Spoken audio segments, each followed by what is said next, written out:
separatist agitation in the country.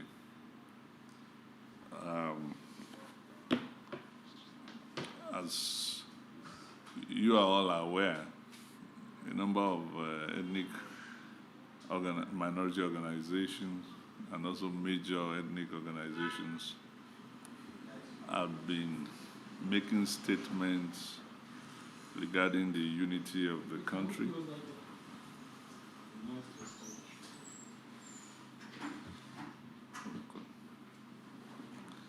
Is it okay now? Okay. Maybe you want more light? Okay. You can lock it up. Okay. There are a lot of ethnically affiliated organizations who have been speaking concerning the unity of the country and basically advocating for separatism and division. Some have apparently called for the breakup of the country. I mean, it is understandable that the country is living through a troubled time that is testing the resources and the capacity of the various institutions that we have in Nigeria. But I just want to ask people to step back a little while and note that separatist agitations are always very seductive. They always come at crisis moments with salacious promises that don't always hold afterwards. And you can ask the people of Southern Sudan, after about 30 years of war and Southern Sudan was separated from Sudan, the country is still enmeshed in inter-clan struggles for power. And despite the enormous and vaunted oil wealth of the country is yet to know peace and development. The homogeneity of a country on its ethnic terms does not always confer peace and development. What confers development and peace is the fear of God, social justice, sound economic and social policies that engender development and visionary leadership. Nigeria has this problem which is associated with the overburdened center. The answer is not to break up the country. The answer is to decentralize power to the component unit of the Nigerian state, which is basically the state government. We can cite many examples of countries that are not multi-ethnic but are not able to find any piece of development. One of them is Somalia. Somalia is a country, everybody is a Muslim. They speak the same language, but has been locked for over 4 decades in war that are basically on clan basis. Ireland is just recovering from its division along religious lines. This is basically a country that everybody are all Christians, but have been fighting themselves over divisions based on doctrines between the Protestants and the Catholics. Human beings will always find something to fight over where there is no justice, when there is no visionary leadership. So our ethnicity and diversity is not a problem. What we need to fix are the challenges our country faces currently. And I believe that by the grace of God, Nigeria will fix it. All these are indications of frustration. And what I expect the federal government to do is to take some concrete steps that will give hope and confidence to the citizens that some reforms have been embarked upon that people can look up to. I had suggested some months ago, way back, for the federal government to put up an executive initiative to amend some sections of the Constitution, which will allow states to have some control over certain aspects of state functions that are currently on the exclusive legislative list. One of these principal areas is decentralization of policing. We need to have state and local police so that state authorities can handle things at the local level before they escalate to become federal problems. We can also have the control over mineral resources in the inland, that is onshore, to be within the jurisdiction of the states, whether they are oil or mineral resources, and this should not cause any problem, Even right now, as we're talking, the greater percentage of our oil production is coming from the offshore, from Agbami, from Egina, and all the other offshore Akpo fields, etc., etc. So Nigeria is not going to lose anything anyway in doing that. And the mineral resources that are onshore presently in the forest area are being controlled by hoodlums who are having more money to buy more ammunition and equipment, to wage war and destabilize the country. And then you can imagine that the state governments, who should legitimately control those mines, are not having any control, and then you have the government in Abuja pretending that it has the function over control of mineral resources. So why don't you allow the states control them so they can have more resource to govern their people, govern their space, establish effective policing of those areas, and then the federal government can collect taxes. I also expect that within this context, we can decentralize electricity generation, electricity transmission, and electricity distribution, so that people can have their local grid, and then you can have this supply of power at the point of need. These are things that don't need the drama of constitutional making, that you can simply take through the same process that was used in the various constitutional amendments that we have had. This is something we can do right away. We need to do something to show people that there is a roadmap to resolving the problems, even as we'll engage in greater dialogue and discourse, with the society. We definitely need to discuss, but we also need to act concretely to give hope. Now, regarding some of the assumptions of the various parties, I've watched a lot of this, either online and what have you, and some of the assumptions are very incorrect, and highly fallacious. One of such assumptions is to say that,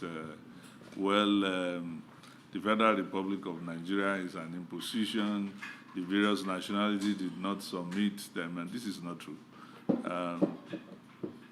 After the amalgamation of 1914, the Lacan Conference of 1957 and 1958 was attended by Dr. Nnamdi Azikiwe, that was the premier of the Eastern region, and he led the Eastern delegation.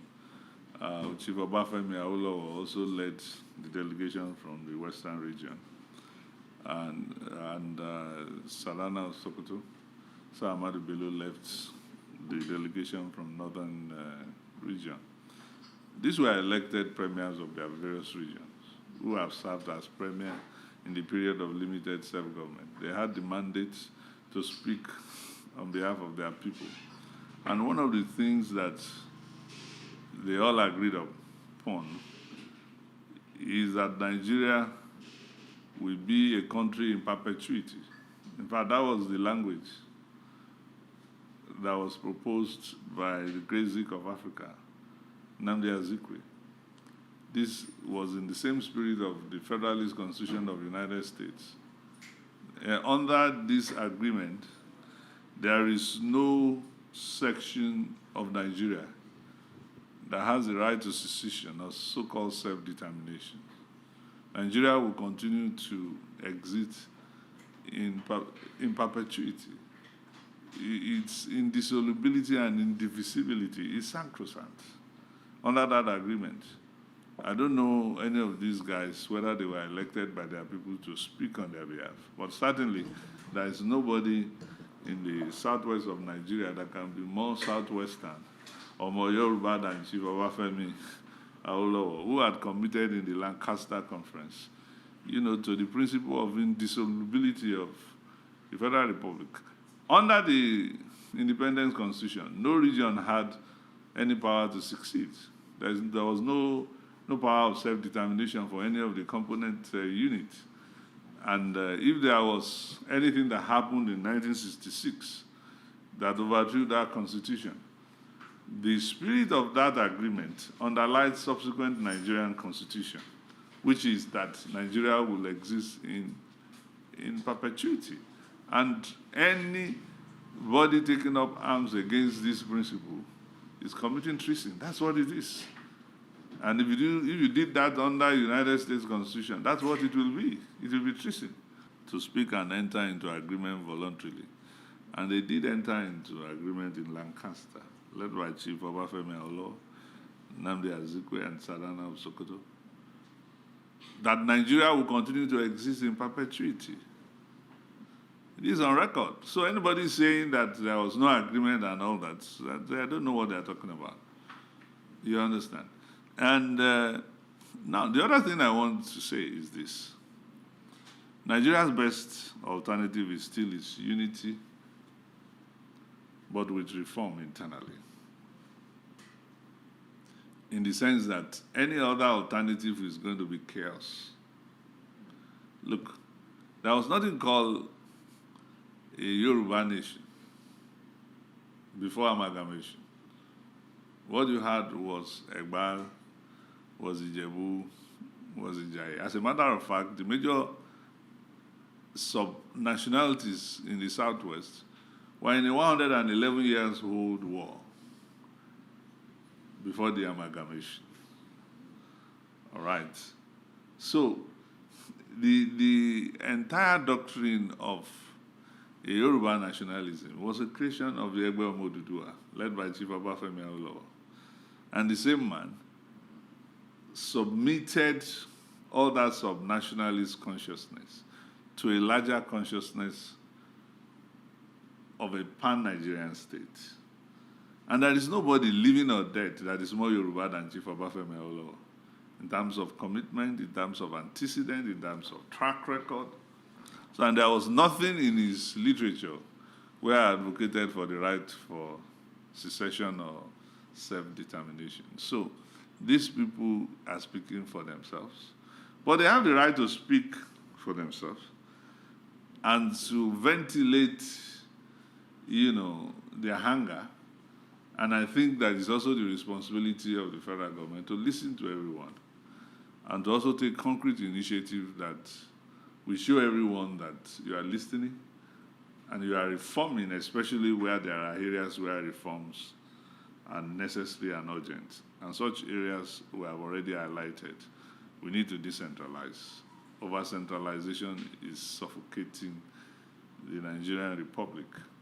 You know that even this over-centralization of power is consequent upon the unfortunate incident of the 1966 coup. Otherwise, it was not that way. Regarding NNPC's position, well, I don't know. I've not seen their memos.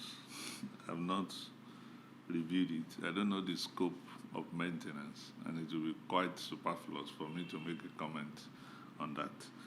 But, I mean, in principle, there is a need to ensure that we build new refineries, whether they are going to be built by private individuals or they are going to be done by joint venture. We can't continue to import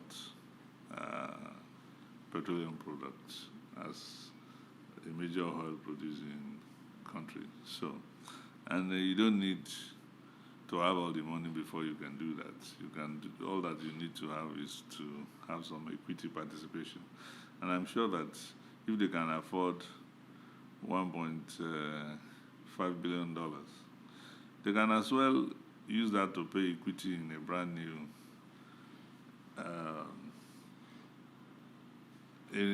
new refinery of the same capacity.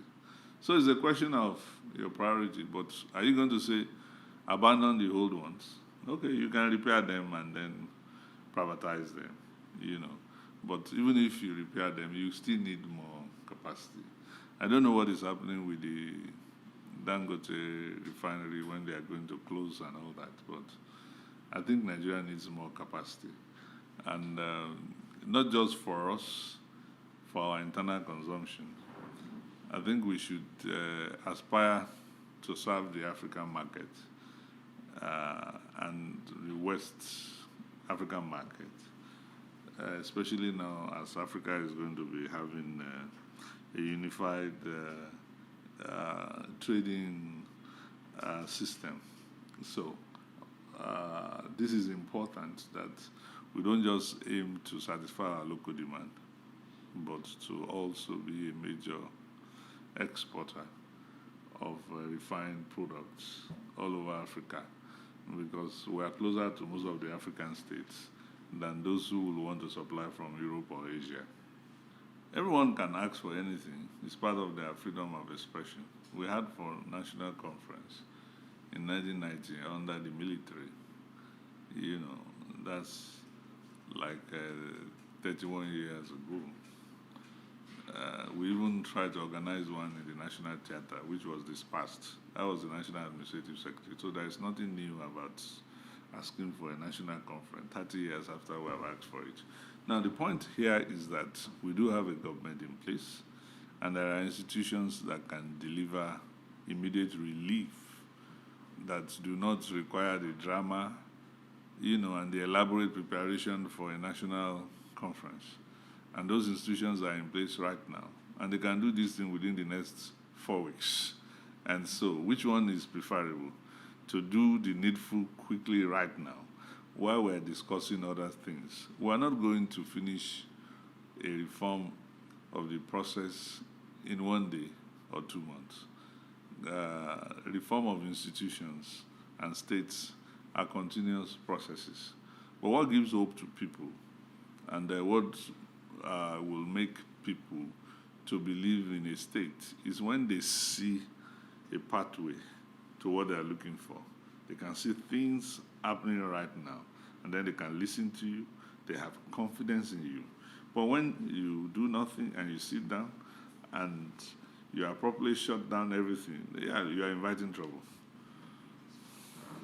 Thank you very much. Thank you.